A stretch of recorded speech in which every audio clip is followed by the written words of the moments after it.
Hello and welcome back to my channel here at The Craft of Living. We are here again with another unboxing as usual because that's what's exciting right now. And a positive focus. So, let's see. If I open this right here. This one is something I've been waiting for a little while. This is the Deep, Dark, and Dangerous Oracle. Now, this release date was supposed to have happened this October in 2022, but the publisher went ahead and sent this to a bunch of people on YouTube, so it's already all over YouTube, unboxed for you to check out one by one if you would like. If not, we're just going to give a little sample here while you're here. So right off the bat, feeling the box has texture. The box is not just a regular flat box. It almost feels like I'm touching snakeskin. And if you look at it in the light, you can see that it is a type of snakeskin, the center being right there. So that's kind of interesting that they put texturizing on the box here. This is Deep, Dark, and Dangerous by Stacey Demarco. If any of you are familiar with Stacey Demarco, she did the Halloween Oracle deck and a few other really great ones, as well as the Animal Kingdom. I don't know their exact names, but she did a lot of good decks. We're going to open it up here. Check it out.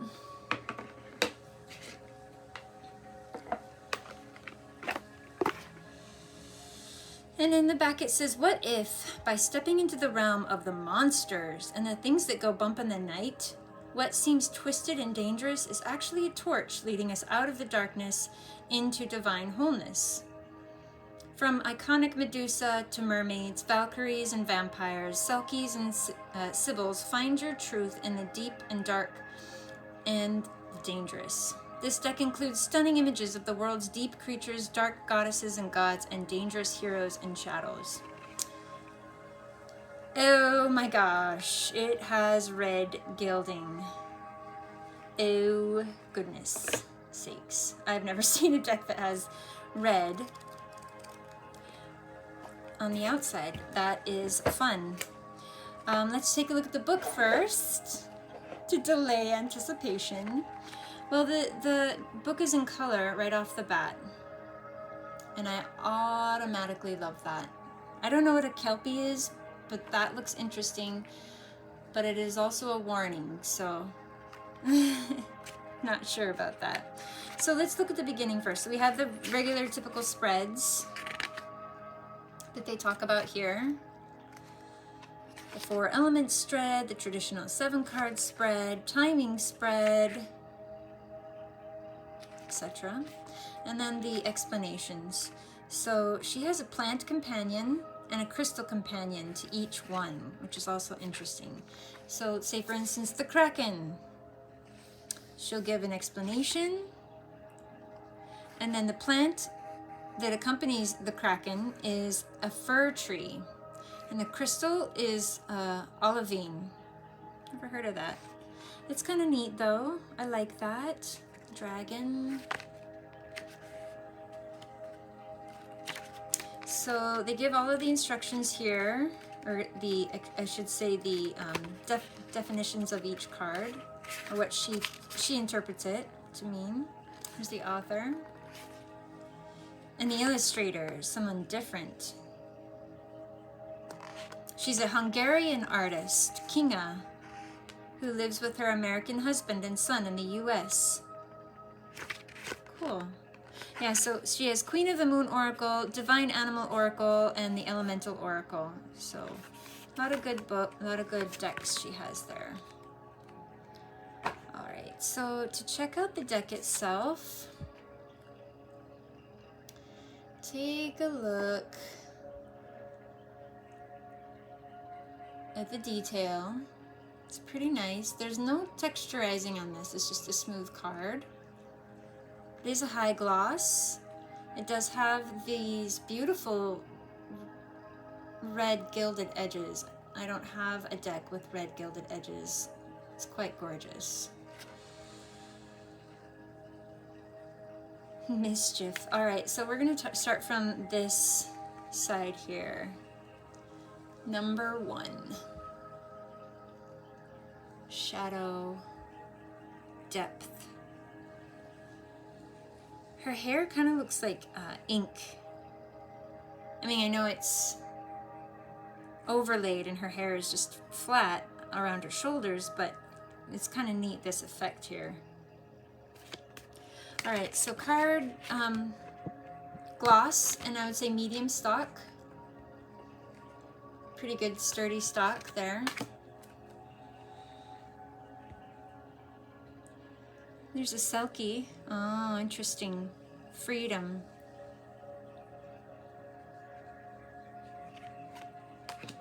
Here's the namesake picture here.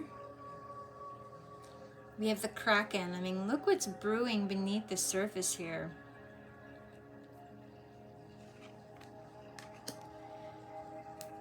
Dragon. Treasure.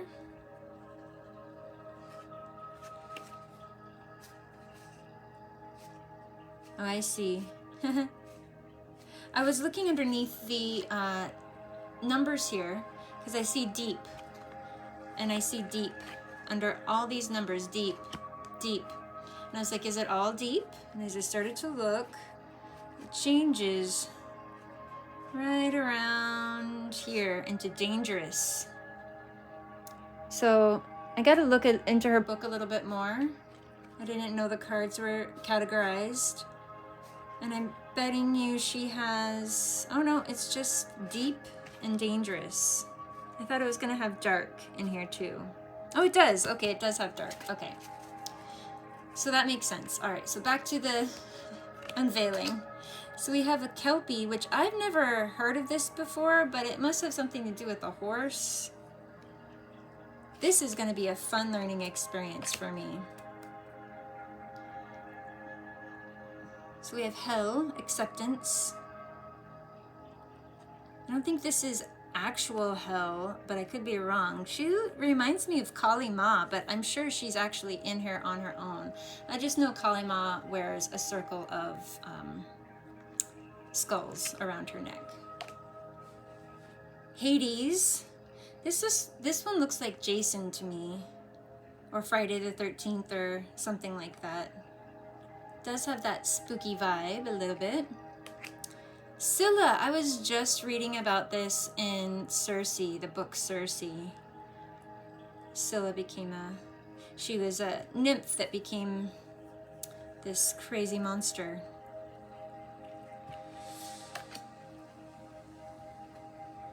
Three-headed dog. Cerberus? Hydra. So a lot of these are so foreign to me. I haven't heard of them before.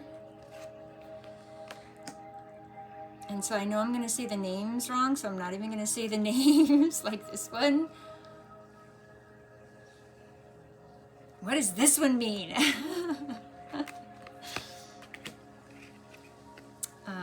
Wow, loyalty. This is a depth card.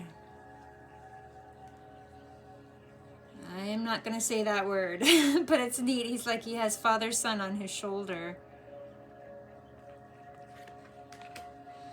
Reciprocity, Sharon, or Sharon.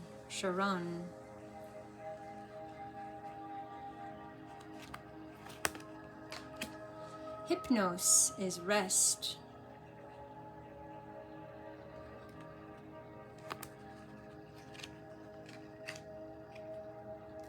Mormalicea? Oh, see, this is why. It's just, I need to learn before I say anything. I'm ignorant of a lot of these, this folklore. Well, this one I'm not. Egyptian Anubis. I've never seen him depicted this way, though. This is almost like a 3D transformer version of him. I feel like he's gonna, like, transform into something else right here. It's kind of neat. Lemure, loneliness. So I would consider this like a shadow work deck, or at least I would initially use it as such. Myrmidon? Myrmidon. I don't know what that means. It's got a lot of, feels very grounded and boundary setting with the male energy here. Oh, here's a chimera. The goat, snake, lion. You can see that all right.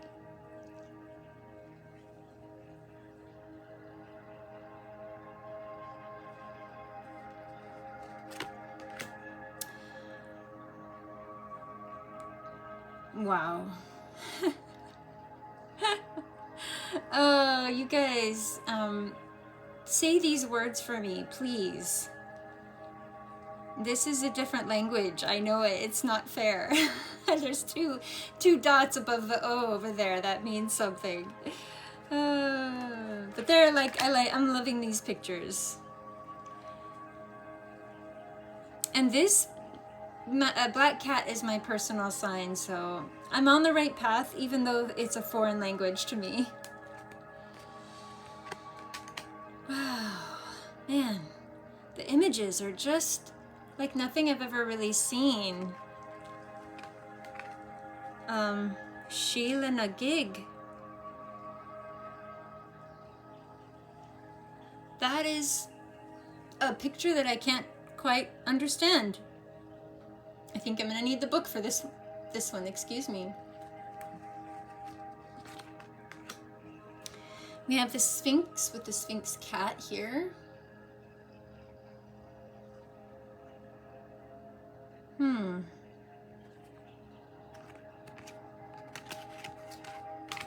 Here's the Valkyrie. I prefer the Thor versions of Valkyrie. I like that phantasmical depiction of them. Here's Medusa. And Puka. I don't know how to say his name. I hope I'm saying it right. But I was laughing at him when I first opened this. It was just like, this is such an odd card. He looks like a hee-haw donkey. Like, what? All right, I'm gonna shuffle already. We're gonna see how this shuffles. So I do see, like, you know, little lifting up from the edges right off the box, but we'll see how they wear over time. Now this is not a reversal type of back, as you can tell which way is up and down. Let's give it a shuffle. I would recommend going through every single card with this. They are stuck together, being straight from the printers. I don't count that against any deck, as y'all know. But if sticking is something that bothers you, just take it one at a time and do it that way. And then hopefully it won't stick anymore. But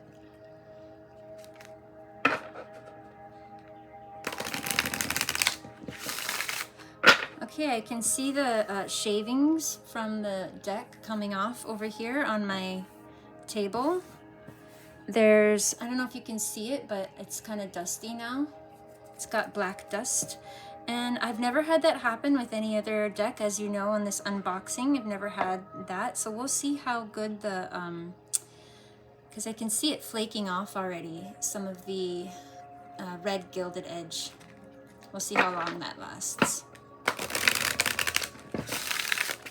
Now I know a lot of decks can't take the bridge, but I feel like if you're gonna mix it that way, bend it that way, you have to bend it back the other way just to even it out.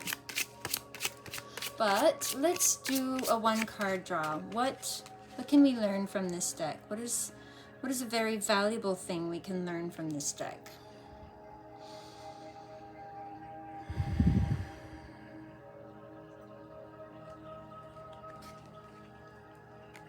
This one.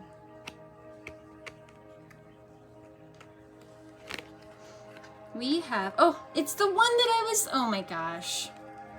It's the one that I was like, what the heck is this thing about? Of course we would draw that one. I'm like, I don't know what this is, but this thing kind of freaks me out. Let's find out together, shall we? What is that thing? That is 39. 39. So I'm going to bring this piece of artwork closer to you so you can see it closely while I read it to you. So put up your boundary and only let through what benefits you. Ooh. Paradoxically, a boundary gives you freedom. Clear your home from negative energy. Be proud of what you have achieved. Do not compare yourself to others. Harm none and do what you will. If you are going through a gateway event, a special event, or a life event like a birth or marriage, ask her for protection. Sheila Nagig. Why do I feel like, well, I don't know. Let's see. When walking around many ancient sacred sites in the United Kingdom, including church sites, every now and again you double take on an image carved in the mossy stones. What you see is an old woman, a crone-like figure, and she is happily lifting her skirts, and there revealed for all to see are her genitals. Is that why that freaks me out? Say hello to Sheila Nagig. Sheilas, as they are affectionately referred to, are depictions of the mighty crone who helps us protect our boundaries and allow joyous gateways to those we wish to let through. Sheila Nagig guards windows, gates, doors, and entrances of all kinds. Having a devotional practice that includes the protection of a new home is a wise idea. As Sheila Nagig is a protectress of gateways, she proudly flashes her vulva, it being the primary gateway of all life. Wow, I can't say I expected to take you guys here today, but here we go. There is absolutely no shame in her nakedness, for she dances and looks you straight in the eye while she shows herself. Sheila shows us that there is no shame in our nakedness, and especially in our creative parts, and we should accept ourselves in our entirety without judgment. While there is some debate about the full function of her depiction on buildings and magical or otherwise, it is generally accepted that it serves as protection, wildly scaring away evil spirits or enhancing fertility when she is carved into a birthing stone. Sheila Nagig is an old and powerful magical energy, and as such is very effective to work with should you need a little help with setting boundaries, old or new. Her energy is joyous, and yes, absolutely a little wild, but there are no downsides to her vibe. The plant companion for this card is cottage rose. Crystal companion is a green dioptase. Well, that is unexpected. I think I got that question answered when I asked, I don't know what this is, but it kind of creeps me out. Now I understand. But I do like the message that the author shares with this particular card. There is that sort of free-spiritedness that we could embrace as we go through life, constantly, measuring ourselves up to our own expectations. She's kind of like a nice little relief that says, just laugh about life a little bit right now. Don't take it so seriously. It's okay. I kind of like that. I'll let you know how I feel about this deck as time comes.